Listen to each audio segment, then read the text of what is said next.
கனேமுல்ல சஞ்சீவனுடைய கொலை, அந்த கொலைக்கு பின்னால் செயற்பட்டிருக்கின்ற வலையமைப்பு கொஞ்சம் கொஞ்சமாக இப்போது வெளியே தெரிய வந்திருக்கும் நிலையில் இஷாரா சிவந்தி கைது செய்யப்படுகிறார். கைது செய்யப்பட்டதன் பிற்பாடு அவருடைய வாக்குமூலத்தின் அடிப்படையில் பல விஷயங்கள், பல தரவுகள், பல நபர்கள், பல வலையமைப்புகள் வெளியே வர ஆரம்பிக்கின்றன. இப்போது அதில் சமீபத்திய காலத்தில் சிக்கியிருக்கின்றவர் இன்னும் ஒரு பெண்மணி.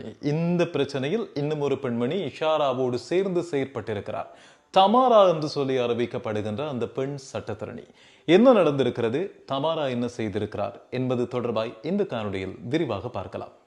இன்ஃபோ தமிழ் நேயர்களுக்கு வணக்கம். தமாரா என்று சொல்லப்படுகின்ற கடவத்தையைச் சேர்ந்த பெண் சட்டத்தரணி நேற்று முன்தினம் கைது செய்யப்பட்டார். அவருடைய கைதுக்கு பிற்பாடு சிவந்திக்கு அவர் அந்த புதுக்கடை நீதிமன்ற வளாகத்துக்குள் நுழைவதற்கும் அனுமதி அட்டை தயாரித்து கொடுத்தார் என்ற ஒரு விஷயம் வெளியே வந்திருந்தது. இது இஷாரா சிவந்தியினுடைய வாக்குமூலத்தின் அடிப்படையில் தெரிய வந்தது. ஆனால் தமாரா இஷாரா சிவந்தியை போல இன்னும் ஒரு பெரிய நெட்வொர்க்கிற்கு சொந்தமானவர் என்பது இன்றைய தினம் தெரிய வந்திருக்கிறது. எப்படி என்று சொல்லி சொன்னால், இஷாரா சிவந்தி நீதிமன்றத்திற்குள் செல்வதற்கான சட்டத்தரணி அடையாள அட்டையை தயாரித்து கொடுத்தவர் தமாரா. அதே போல சட்டத்தரணிகளுக்கு என்று சொல்லி பிரத்யேகமாக இருக்கின்ற சில விஷயங்களையும் இவர் செய்து கொடுத்திருக்கிறார். அதில் முக்கியமான ஒன்று, அந்த வழி நுழைவுக்கான இலக்கங்களை பெற்றுக் கொடுக்க வேண்டும், டோக்கன் என்று சொல்லப்படுகிறது.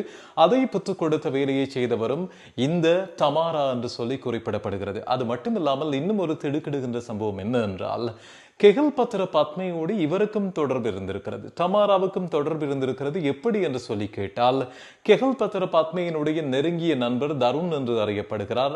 அவருடைய நெருங்கிய ஒரு நண்பர் அல்லது நெருங்கிய ஒரு உறவில் இருந்தவர் என்று சொல்லப்படுகிறது இந்த சட்டத்தரணி தமாரா. பணம் பத்தும் செய்யும் என்பதற்கு ஏற்ற மாதிரி பணத்திற்காக பல்வேறுபட்ட கூலி வேலைகளையும் இந்த கெஹல் பத்ர பத்மையினுடைய குழுவினர் கொடுத்த வேலைகளையும் தருண் மாதிரியான அவருடைய நெருங்கிய நண்பர் வட்டாரங்களில் இருந்த கிடைத்த நிறைய வேலைகளையும் செய்திருக்கிறார் சட்டத்தரணி தமாரா என்று இப்போது கண்டுபிடிக்கப்பட்டிருக்கிறது. தமாரா சட்டத்திற்குள் இருக்கின்ற படியினால் இந்த சட்டவிரோத குழுக்களுக்கு தேவையான சட்ட ஆலோசனைகளையும் சட்டத்தில் ஓட்டைகள் எப்படி வைத்துக் கொள்ள முடியும் என்கின்ற பல்வேறுபட்ட சிக்கலுக்குரிய விஷயங்களையும் தீர்த்து கொடுத்திருக்கிற பெண்மணியாக தமாரா இன்றைய தினம் கண்டுபிடிக்கப்பட்டிருக்கிறார். இஷாரா சிவந்திக்குரிய புதுக்கடை நீதிமன்ற வளாகத்துக்குள் நுழைவதற்கான வாகன அனுமதி பத்திரம் மட்டுமில்லாமல் அந்த சட்டம் சம்பந்தமான புத்தகம், இதையும் கடந்து சட்டத்தரணிகள் பயன்படுத்துகிற 2 விதமான டை என்று சொல்லப்படுகிறது, அவற்றையும் இவர் வாங்கி கொடுத்திருக்கிறார் அல்லது ஏற்பாடு செய்து கொடுத்திருக்கிறார் என்று குறிப்பிடப்படுகிறது. பத்மையினுடைய ஆலோசனையின் பேரில் தமாரா நியமிக்கப்படுகிறார். தருண் அவருக்கு தேவையான எல்லா உதவிகளையும் வெளியில் இருந்து செய்து கொடுக்கிறார்.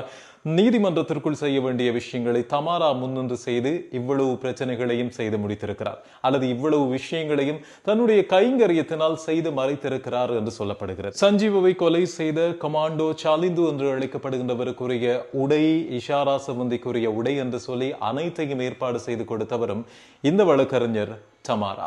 இப்படி தருணுடைய ஆலோசனையின் பேரில் பத்மையோடு சேர்ந்து செயற்பட்ட வழக்கறிஞரும் இப்போது சிக்கியிருக்கிறார். இந்த தருண் என்று சொல்கிறீர்களே, இந்த தருண் யார் என்று சொல்லி கேட்டால், தருண் பத்மையோடு சேர்ந்து இந்தோனேஷியாவில் இருந்த கும்பலில் ஒருவர் என்று சொல்லப்படுகிறது. ஆனால் அந்த கைதின் போது பத்மையுடன் தருண் சிக்கவில்லை என்று சொல்லியும் இப்போது துபாயில் தருண் தலைமறைவாக இருப்பதாகவும் குற்றப்புலனாய்வு திணைக்களத்தினர் அறிவித்திருக்கிறார்கள். கூடிய சீக்கிரம் தருணுடைய கைது இடம்பெறும் என்று சொல்லியும் எதிர்பார்க்கப்படுகிறது. இஷாரா சிவந்தியினுடைய வாக்குமூலத்தில் தமாரா வரைக்கும் கண்டுபிடிக்கப்பட்டதை போல தமாராவினுடைய வாக்குமூலத்தில் தருணை கடந்து இன்னும் எத்தனை பேர் இங்கே பணியாற்றி இருக்கிறார்கள், இந்த சட்டவிரோத செயலில் ஈடுபட்டிருக்கிறார்கள் என்பது தெரிய வரும். காத்திருப்போம்.